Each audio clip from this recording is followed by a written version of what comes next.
I'm feeling it. I am feeling it. So, the Saskatchewan Roughriders, who scored only 4 Rouges all last season, Jack. The Stampeders are over the hump and back on top. 2018 Grey Cup champions. Yeah, man, I eat chalk for breakfast, lunch, and dinner. Here's a 50 to the 40, down near the 20. He's going to score! Touchdown! A chance to win! Will they get it? Yes, they will! Unbelievable! Oh, my goodness! Whew! Muy caliente. All right, we are live with the 13th episode of the Red, White, and the Rouge podcast. My name's John. You guys can find me on Twitter at JohnHewish_, and you can find my co-host with the most, Rob, on Twitter at Rob McSports. Rob, it's week 12, and we're still having audio issues, but we'll get it by week 20, right? We'll get it. I doubt it, to be perfectly honest. I have no idea what's going on, but doing our best. It's funny how before the show you were talking about how you were getting feedback through your mind, and this is just like a thought I'm having. It's like feedback when you're getting it from a computer is annoying, but when you ask a person for feedback, technically that's something you want. Think about that. Yeah. English, yeah. Weird. Anyway, how was your weekend? It was all right. I suffered through the Lions game. Spent most of Sunday playing RBI on Switch. They have a playoff mode that's actually a lot of fun. So yeah, that was basically my weekend.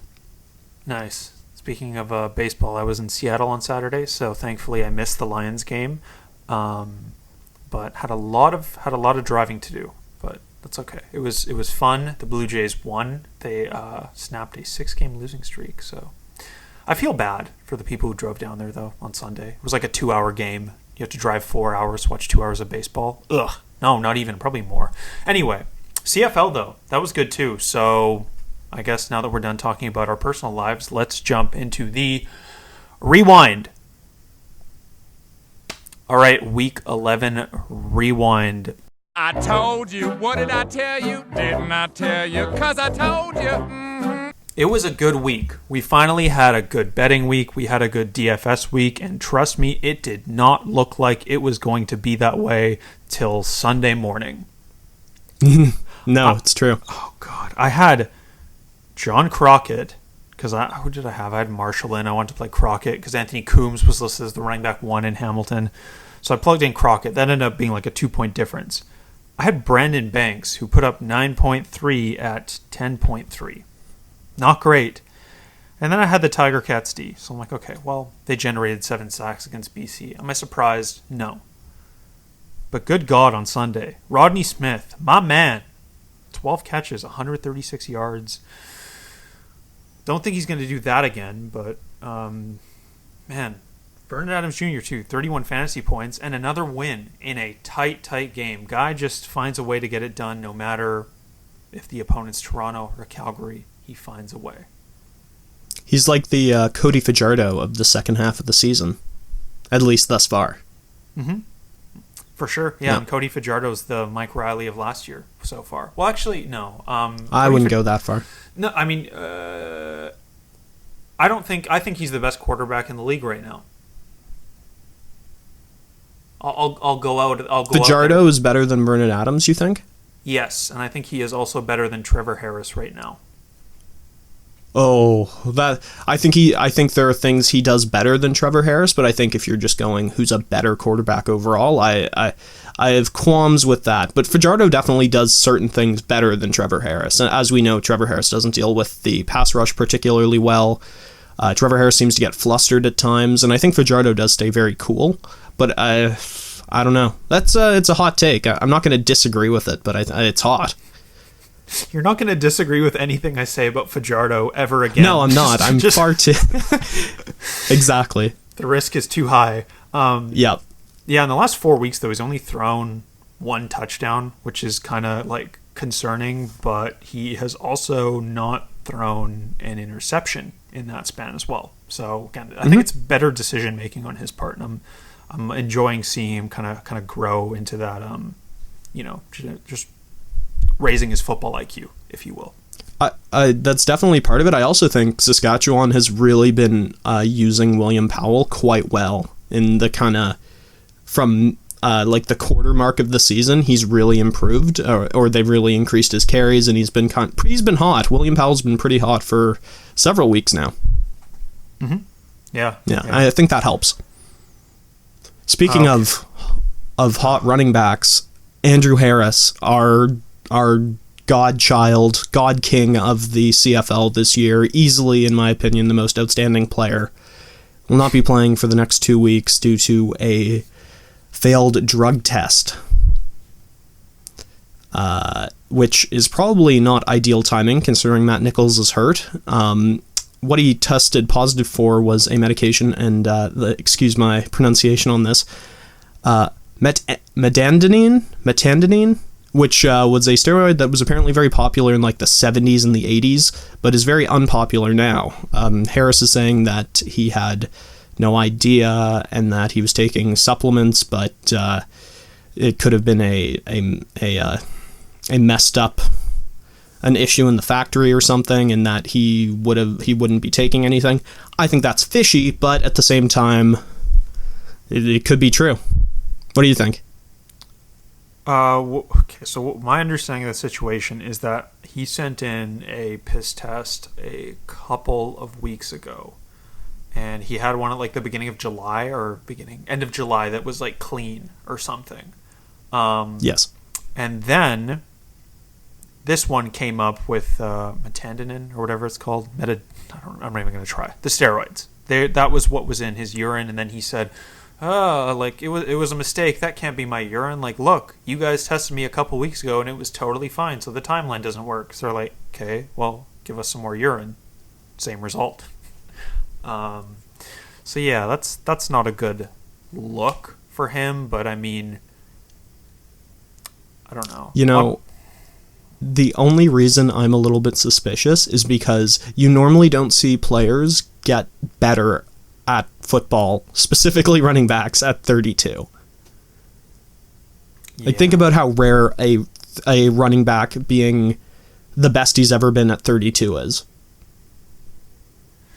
He's been good for a while now too. That's the thing. Like, running back lifespans are so short that it's too long. He's getting better. My question is, even though he's only suspended for 2 games, so he's still going to play the rest of the season, is he still eligible to win MOP? And I'm not saying like by the CFL rules, I'm saying by the writers who vote. I think so, because I don't think there's anyone that close to him. If Mazzoli hadn't gotten hurt and was continuing to put up the numbers he had put up earlier in the year, then maybe they could have made an argument for him. I don't see someone like Brandon Banks getting it, despite the fact that Brandon Banks, you could argue, has been one of the best players in the league this year. But honestly, who else do you put there? Who do I give MOP to if Andrew Harris is kind of shadow ruled out? Offensive players. Trevor Harris, maybe. Trevor Harris, Fajardo, honestly. Or defense. Honestly, defensive players, the player to me that sticks out most would be Willie Jefferson. But when was the last time we saw Willie Jefferson has been incredible. Yeah. You're absolutely right. I didn't even think of that. He's been incredible. So, yeah. I don't know. It's tough to imagine like a defensive player winning MOP, but last year we saw a kicker win Rookie of the Year. So that is very true. Yeah, didn't Camp Elamimian won MOP, didn't he? I feel like that happened at one point. I would have to double check, but he was definitely in the running because I think he had the most tackles ever in a CFL season. That is right. Which is funny because Solomon Elamimian, despite being an absolute tank, is not a very good tackler. He's a great hitter, not a great tackler. Anyway, speaking of Willie Jefferson and Winnipeg, did you get a chance to watch Strevler in his first start of the season? I did not, unfortunately. You did not? I caught pieces of the game. I saw him running a lot. That's what I saw. I saw him doing a lot of running. It was honestly like watching an FCS NCAA game. Like watching like Northeast Montana State versus someone else. They're just running pistol and doing options with him and Andrew Harris. You know, not a great passing quarterback, but as a running quarterback, holy crap, he was amazing. And he took some big hits, but also doled some out. He's the type of guy who's going to lower the shoulder on a QB scramble, which, you know, probably isn't sustainable, but you'll love to see when it does happen. He's a fun guy to watch. Like, he's a tank. He could play basically any position on the field. He could. I'm excited to see, like, even though they won't have Andrew Harris this week, I'm still excited to see him play and how they're going to utilize Johnny Augustine. He should get the start in that role, but it'll be exciting to watch him play this week. You know who I'm not excited to watch play is Jonathan Jennings. The new starting quarterback, Jonathan Jennings. Is that the Jonathan Jennings you mean? Yes, I don't know if I can blame. I don't know if there's any blame to be handed out on that decision because Dominique Davis can't run, he can't pass. I don't know. What a shame. What's the point of having him out there? I think we said in our Eastern Conference rundown, I forget which one we did first, West or East, but we kind of talked about it before the beginning of the year, and we said Ottawa's in big trouble. They don't really have a quarterback and stuff, and then Davis came out and played pretty well at the beginning, and we all were like, oh, maybe he's the real deal? No, he is not the real deal. He's been terrible. Yeah. When you lose your job to Jonathan Jennings, you've messed up. Yeah, somewhere along the way you went horribly wrong. Somewhere. Yeah. So just to finish the point from earlier, Solomon Alamemian did win MOP in 2014. I double checked that. And excellent. Thank you. Yes. All right. What else do I want to bring up about the situation in the CFL? I think that's about it. I don't know. Lions gave up 7 sacks again, but that's not really surprising. Well, at the game, I was actually really excited because by halftime, there had already been 5 on Riley. So I was like, oh my God, am I going to see a 10-sack game? That would be incredible. Unfortunately, it only got to 7. And of course, the Lions got that last-minute touchdown to ruin my bet and therefore ruin my lock of the week. Which, being anemic all fucking game and then doing that, that's a bit disappointing. But the Lions do everything they can to disappoint me these days. So I'm mostly used to it. All right. Let's start the Week 12 game-by-game breakdown. Only 3 games this week because it's Labor Day weekend. I don't know why there's only 3 games on Labor Day weekend. It would make the most sense for this weekend to have 4 games of all the weekends, but... Well, they want to do the regional rivalries. Labor Day, for those of you who are Americans, the Labor Day matchups for the CFL, this is the biggest of the big. I have memories going back to being a little kid watching Labor Day weekend. Winnipeg, Saskatchewan's called the Banjo Bowl. It's for all those prairie people out there who are probably mad at us for talking shit about Andrew Harris. It's a big deal. Should just make Montreal and BC play, just for the fun. Well, that's what they used to do. Yeah. I mean, yeah, no, they did, and I honestly thought they had a pretty good rivalry going, even though it wasn't regional, but here we are. All right, Winnipeg at Saskatchewan, the first leg of the Banjo Bowl is the first one. Saskatchewan are 5.5-point favorites at home. Total in this one is 47.5. Cody Fajardo's 10-4. Like I said, with the issues he's had with really, throwing touchdowns lately, as good as he is with his feet, I don't want to pay $10,400 for that. Chris Streveler, though, at $8,300 with how he uses feet, that's a lot more appealing, don't you think? I definitely think so, especially with Andrew Harris out. It means that Streveler is going to be probably carrying the ball even more on those option plays. Maybe him and Johnny Augustine will have something special, but we haven't seen that yet. So I do like Streveler this week. Yeah, Augustine should get the start at 3,500. So at 3,500, that's pretty well a plug. Not that I expect him to do a whole lot, but it's a guy who's in a starting role at 3,500. So really opens up salary elsewhere. Receivers to look at are Shaq Evans, even though he's 81, the targets are definitely still there, and Corey Watson, who's only 4,800. And I saw saw an old video of Corey Watson today from when he was on the Eskimos, and I forgot how good he is. Like, he's pretty good. Oh yeah, he's very good. Both defenses, I think, are in play just because they're upside. Not that I think, either offense is that bad. But, these have been two of the best defenses in the league all year. And, going back to last year's Banjo Bowl, I wouldn't be surprised if, honestly, the defenses did potentially the majority of the scoring here. Could get pretty wild. Everything's wild at the Banjo Bowl. Thank you for that. All right, moving on to Monday's games. Yeah, the next games are on the Monday. Yes. So the first one's Monday morning. Toronto is at Hamilton. Hamilton are 11.5 point favorites. The total in this one is 51.5. McLeod Bethel-Thompson threw for 450 yards last week and took an L because Armani Edwards couldn't catch a touchdown on the last play of the game. That bites. That hurts. I don't know. I feel like McLeod Bethel-Thompson's just along for the ride. He seemed mad after. He was like angry after the game. He's like, I don't know what I can do. I don't know what to do anymore. Like, I feel like I've done everything I can. So he seems pretty pissed. Yeah. So is that a narrative we ride into this week? He's only 93.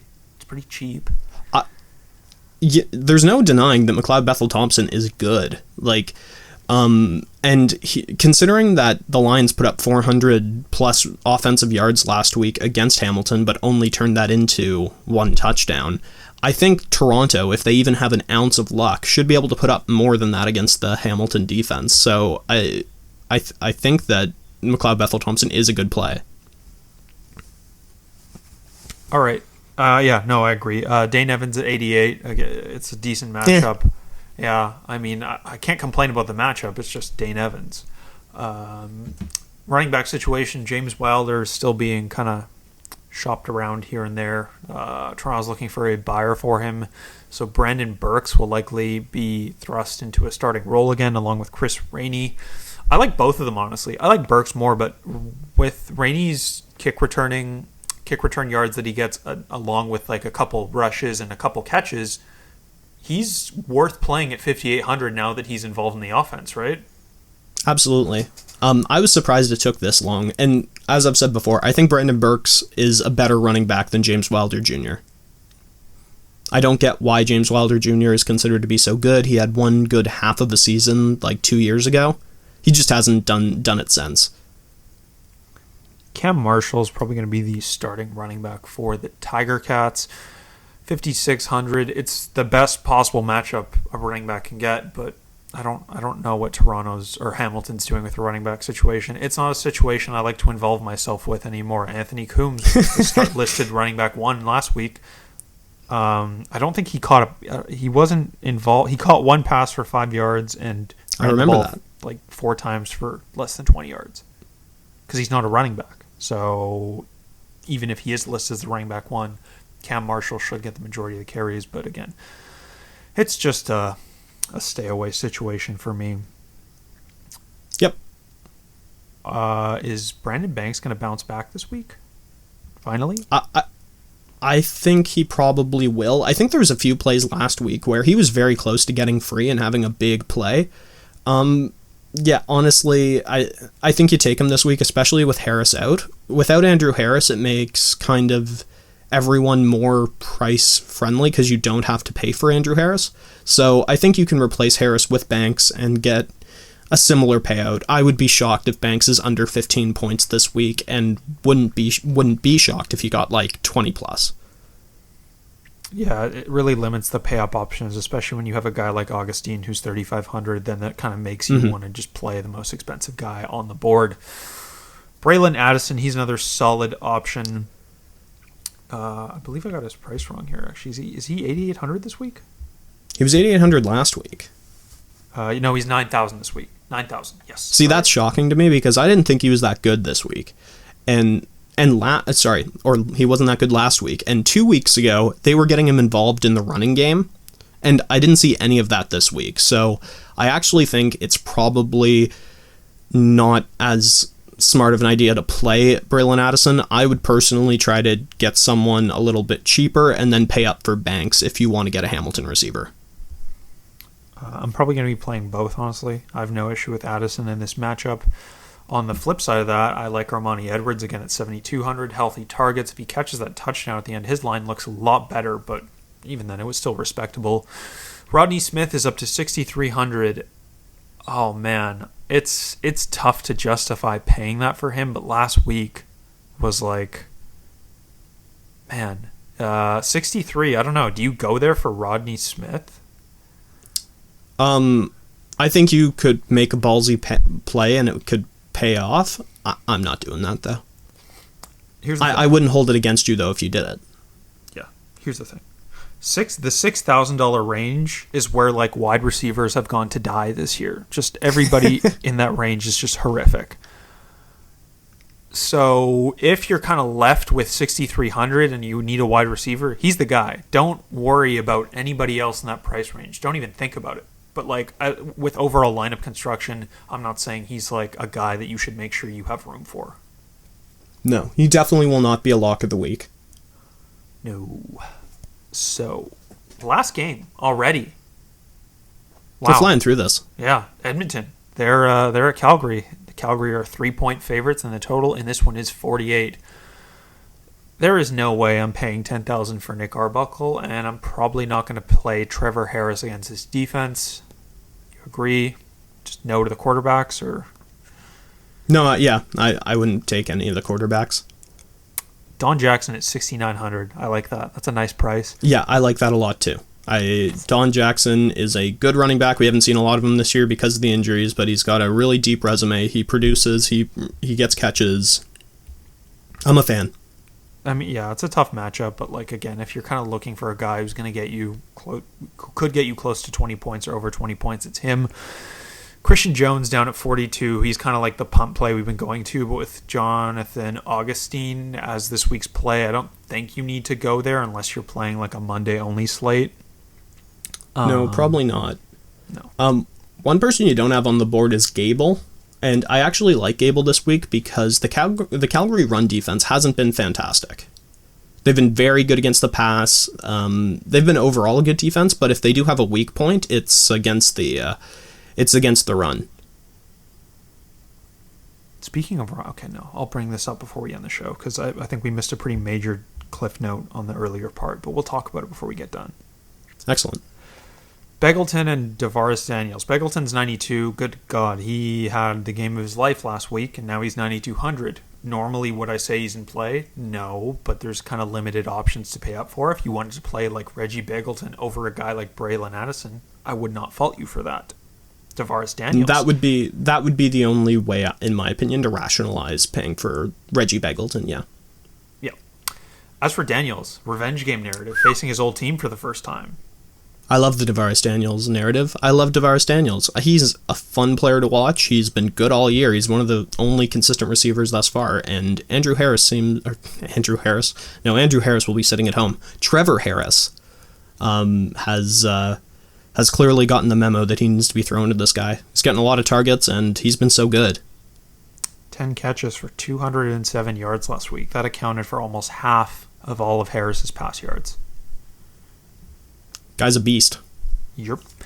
Both defenses are in play here again, not because I think either offense is bad, but just because the upside, the scoring upside, and they're both solid. All the defenses are priced pretty low this week. I'd say the Ticats are the highest, but I wouldn't say that's worth it in the game with the highest total of the week. So honestly, you could go Edmonton, Calgary, Winnipeg, or Saskatchewan. I'm going to rank them in my preference. Winnipeg, Calgary, Edmonton, Saskatchewan, and then just neither defense in the other game. Yeah. Okay, before we get into the segments, I want to talk about that thing. Kind of the elephant in the room, if you will. Can't believe we didn't notice it. Jeremiah Johnson kind of taking William Stanback's job. That's awkward. That is awkward. I don't know if he's taking his job as much as they're playing the hot hand. I mean, he had twice as many. Yeah, that's the thing. And I feel like Johnson's going to be the hot hand if he continues to get opportunities. I don't know. Stanback might be rattled. Like, fuck. if Standback is rattled, then yes, Jeremiah Johnson will be the starter for a while. But I don't see Standback being rattled. He had a great start to the year. He should have all the confidence in the world. Just because someone else on your team is playing well doesn't mean that you can't play well. And I think the long-term solution in Montreal is Standback. I think everyone would agree with that. He hasn't scored a touchdown since that game against the Tiger Cats. I don't disagree with what you're saying, but it's been a while. I mean, Jeremiah Johnson, he's old. Like, he's 32. And so obviously he's like the future, and maybe they're hoping that, they're kind of keeping Standback on the sideline, kind of like a monkey see, monkey do sort of thing. Like, watch him do what he does, and then monkey pee all over you. Yeah. That's what happens when the monkey takes your job. Yeah, exactly. No, totally. You could absolutely be right, and I think there is definitely a story there. It'll be interesting to see how it progresses. I'm personally of the mind that they have to move back to Standback, because once again, he is the long-term solution, but, they may disagree. All right, let's jump into the last three segments to close out the show, which is the Jules versus the McPicks, the Price is Right, and then the Locks of the Week. So let's start this week with the McPicks. Alrighty then, the McPicks this week, I'm not actually all that sold on them, so take them, put them with a grain of salt. If you have any questions about them, just DM me, because I can probably tell you this won't be my go-to to start the week. I have Straveler as my QB, which probably won't change because I really do think he'll be holding onto the ball an awful lot with Harris suspended. For running backs, I have CJ Gable. My first receiver, I have Brandon Banks, and my second receiver, I have Devaris Daniels. That is more than I normally spend on receivers in general. But once again, because Harris is out, I have a little bit more financial flexibility, unlike the Atlanta Braves.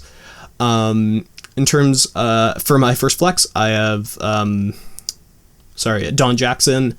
And then my flex, I'm kind of going off the board. I don't do this a whole lot, but I'm going to go for Klukas, the Calgary receiver. He's been, I don't know, this is kind of my Javon Katoy play. He's really inexpensive, and he does get a few catches a game, and he's had games where he's looked really good and had several. In terms of defense, I have the Eskimos D, because I'm hoping for some sacks, and yeah, there you go. Those are the McPicks. All right, now on to the... All right, guys, so for the Jules this week, I got McLeod Bethel Thompson at quarterback. My first running back is Brandon Burks. Two receivers are Braylon Addison and Armani Edwards. Flex 1, Johnny Augustine. Flex 2, Brandon Banks, and then the Bombers D to close it out. So you got a few hundred left over with that. You could go Addison over, or Beggleton over Addison, because I'm stacking that Toronto Hamilton game heavy. That's 1, 2, 3, 4, 5 of my 7 players are from that game. So couldn't hurt to get some exposure to other games, because the only other exposure I have is a defense in the Banjo Bowl and a $3,500 running back who I expect to get me 5 points.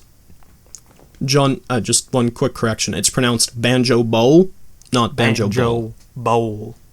There we go. Thank you. Lonus, we need a banjo sound clip in here. Go. Yes, please. Insert it now.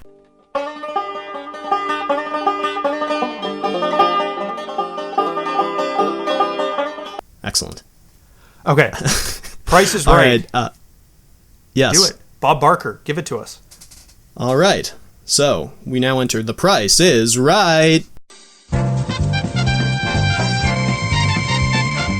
All right. So for my Price is Right candidates, I actually have someone who's not in my lineup. I have Burks. The Toronto running back has produced relatively well in the last several weeks and is becoming a key part of the Toronto offense. I got McLeod Bethel Thompson in there. He's only 9,300. The guy, I mean, God help his soul, he throws for 60 minutes a game, and there's no reason not to like a $9,300 quarterback who honestly has shown that they're like solid. Like, he's not bad. It's not that he's just chucking the ball up there hoping for the best. Like, he's been good, so I'm fine with him here at 93. Another guy to mention, obviously, Johnny Augustine at 3,500. With all that said... Quick little thing there. I've been beating this McLeod Bethel Thompson is actually good drum since about week 1. Since James Franklin started the year as the starting QB, so just saying. Oh, there you go. Yeah. All right. Last segment for the Week 12 preview is the Lock of the week. All right, Rob. Who's your lock of the week this week? Yeah. Why don't you do yours first? So, shocker.